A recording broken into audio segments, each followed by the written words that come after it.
living in this era of incuriosity. How do we overcome it? You can really start in small ways. Remember the science of habit formation, that what's the thing you can do today for 5 to 10 minutes that's easy and that's something that's more likely for you to do on a daily basis that gets you into that journey of curiosity. That might be asking a little bit of a deeper question to a loved one, in your family. That might be taking a 5 to 10 minute curiosity walk, outside and really just being in tune with all of your senses of the environment that's around you. Curiosity doesn't have to be going to a political rally of the opposing party as your first step. And to know that just like we can sometimes feel, oh, like I don't have time to get, to the gym. I don't have time to go for a run right now. We can have those same feelings with curiosity. We have so much on our plates, especially in this increasingly demanding world that we live in. And, our responsibilities, because we live in a society that has failed and betrayed us in many ways, we have more responsibilities than ever, with less and less community or infrastructure support.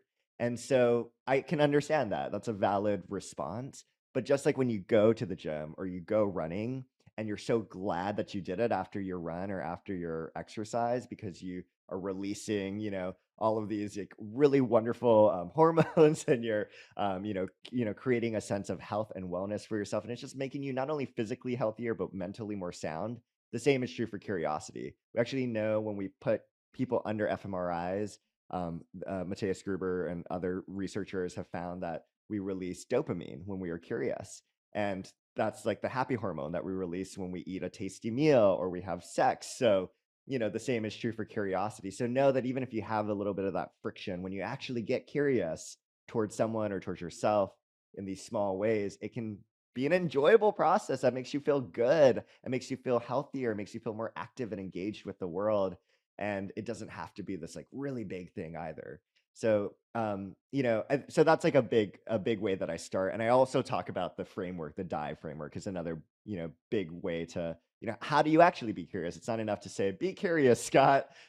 How do you actually do that? And that's why I wrote the dive model in the book. I'd love for you to just walk us through quickly what is included in that model. Dive is an acronym, DIVE. It stands for the four core muscles that we need to exercise to practice deep curiosity. So D stands for detach, which is how do we let go of our ABCs, assumptions, biases, certainty. This is the idea that we live in this culture that rewards answers more than we reward questions. In fact, we can actually have consequences or punishments for questions and exploration. And this is a culture that also um, pushes us to be certain about things all the time. We want to be certain about our point of view. We want to seem certain to others, when actually the research shows that that certainty can lead to arrogance and make you less likable.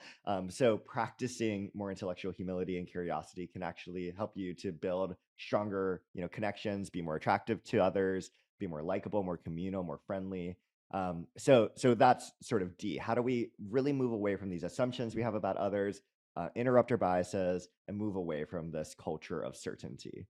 I is intend, which is how do you create the mindset and the setting for deep curiosity. So that's about when you're going to have a deeply curious conversation with a coworker or with, someone in your family. Are you thinking about the questions that you're going to ask?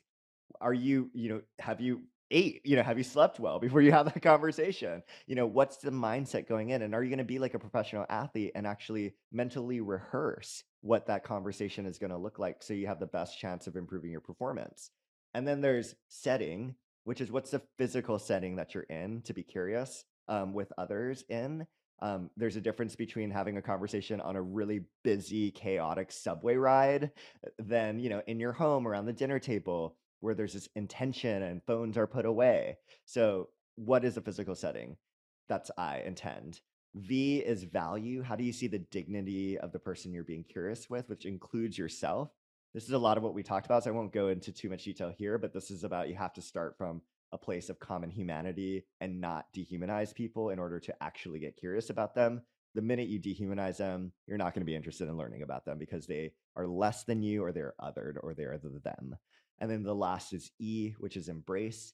How do you welcome the hard times in your life? Because when we push away the hard times or we don't fully engage with them, whether it's us losing someone that we really love, or we're going through the grief process right now, of currently losing someone that we love, heartbreak, losing our job, struggling with, a diagnosis of some kind in our own health, or, that those are all things that we can sometimes push away with incuriosity, but we lose learning so much about ourselves and others.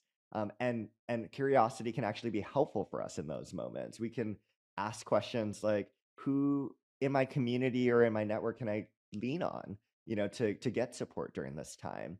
What are the ways that I can show up for myself so that I can best show up for the people that I love? How do I really acknowledge, even the negative emotions that I or others are feeling through this really hard experience? All of that really, really helps and gives us tremendous insight and growth for our lives.